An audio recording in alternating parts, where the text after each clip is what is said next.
निर्मला अपने पति सुरेश और अपने दो बेटों नवीन और प्रवीण के साथ रहती थी। निर्मला के दोनों बेटे अब बड़े हो चुके थे और निर्मला को उनकी शादी की चिंता थी। एक दिन निर्मला अपने पति से बोली, अजी सुनते हैं आप, मेरी सहेली सपना को तो जानते ही हो। उसकी एक बेटी है पल्लवी।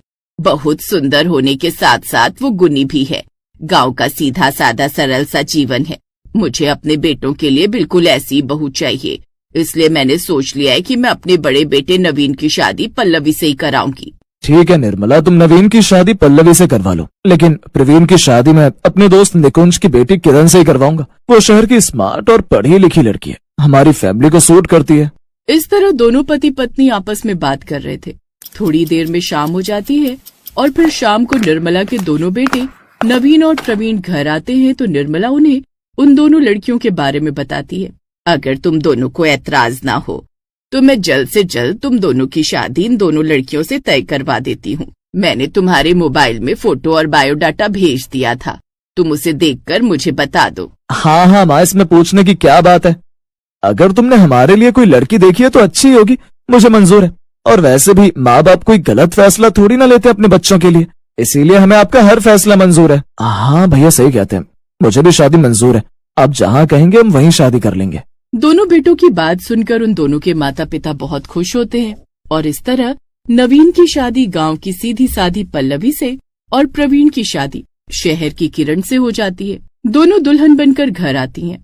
अगले दिन दोनों की पहली रसोई की रस्म होती है। पल्लवी अपनी सास के पास आई और बोली, माँ जी, आज हमारी पहली रसोई की रस्म है। बताइए कि मैं पहली रसोई में आप सबके लिए क्या बना लूं? देखो बहू, हमारे घर में तो सभी को दाल चावल बहुत पसंद है। तुम ऐसा करो कि सबके लिए दाल चावल बना लो। वो खाना हल्का भी होता है और डाइजेशन में अच्छा भी। दोनों सास बहू आपस में बात कर रही थी, तब तक वहाँ पर किरण भी आ जाती है और कहती है, माँ जी, आपने दीदी को तो बता दिया कि खाने में क्या बनाना है, पर आपने मुझे नहीं बताया। अब मुझे भी बता दीजिए कि मैं क्या बना लूं सबके लिए खाने में। बेटा, अभी पल्लवी को बना लेने दो खाना, उसके बाद शाम को तुम दाल चावल बना लेना, क्योंकि हम तो दाल चावल के सिवा कुछ खाते ही नहीं हैं। ठीक है माँ जी, जैसा आप कहें। अब पल्लवी किचन में जाती है और चावल के डब्बे से चावल निकालती है और सादे चावल बना लेती है। उसके साथ ही वो कुकर की दाल भी बना लेती है। फिर वो सभी लोगों को खाना परोस देती है। सभी लोग दाल चावल खाते हैं। तब पल्लवी के ससुर कहते हैं, बहू तुमने तो सादे चावल बना दिए। मुझे तो लगा था कि तुम्हारी पहली रसोई की रस्म है तो तुम खास तरह के पुलाव या कोई और डिश खाने में बनाओगी, लेकिन ये तो नॉर्मल दाल चावल है। पर कोई बात नहीं, जो भी है अच्छा बना है। निर्मला अपने पति की बात सुनती है तो वो अपने पति से कहती है, अजी, आज उसका रसोई में पहला दिन था। उसे नहीं पता था कि हमें किस तरह के चावल पसंद है, इसलिए वो सादे चावल बनाकर ले आई है ना पल्लवी? हाँ माँ जी, आप सही कह रही हैं। अगर मुझे पता होता कि आप लोग किस तरह के चावल खाते हैं तो मैं वैसे ही चावल बनाकर ले आती। बहू की बात सुनकर ससुर चुप हो जाते हैं और फिर सभी लोगों ने दाल चावल खा लिए। अब शाम हुई तो निर्मला किरण से बोली, किरण, बड़ी बहू ने तो अपनी पहली रसोई की रस्म पूरी कर ली। अब तुम्हारी बारी है। तुम किचन में जाओ और दाल चावल बना लो। हाँ माँ जी, मैं ऐसा करती हूँ। मैं फ्राइड राइस बना लेती हूँ और साथ ही दाल तड़का बना लेती हूँ। ठीक किरण, तो तुम ऐसा ही करो। अब किरण किचन में जाती है और वो सारी सब्जियों को काट कर और उसे फ्राई करके फ्राइड राइस दाल तड़का बना लेती है। उसके बाद वो सभी के लिए खाना लगाती है। सभी फ्राइड राइस और दाल का तड़का खाते हैं और वो सभी को बहुत पसंद आता है। तब निर्मला कहती है, अरे बहू, तूने तो बहुत अच्छे फ्राइड राइस बनाए हैं। सच कहूँ तो खाकर मजा ही आ गया है। मन तो कर रहा है खाने के साथ इस प्लेट को भी तोड़कर खा जाओ।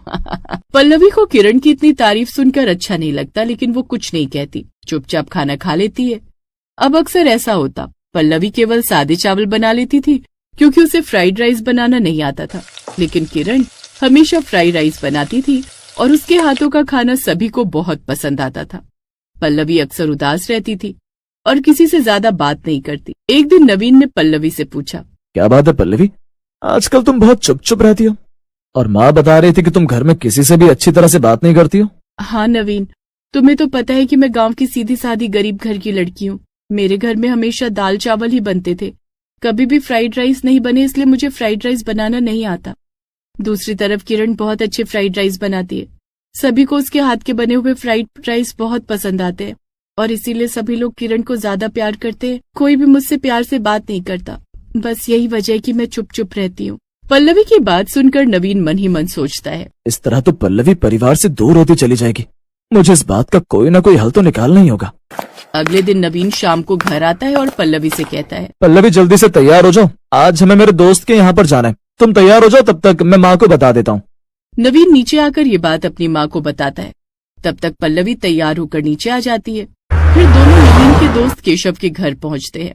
उसके बाद नवीन अपनी पत्नी को किशोर और उसकी पत्नी से मिलवाते हुए कहता है, भाभी जी, मैंने बताया था ना आपको पल्लवी के बारे में, आपको याद है ना?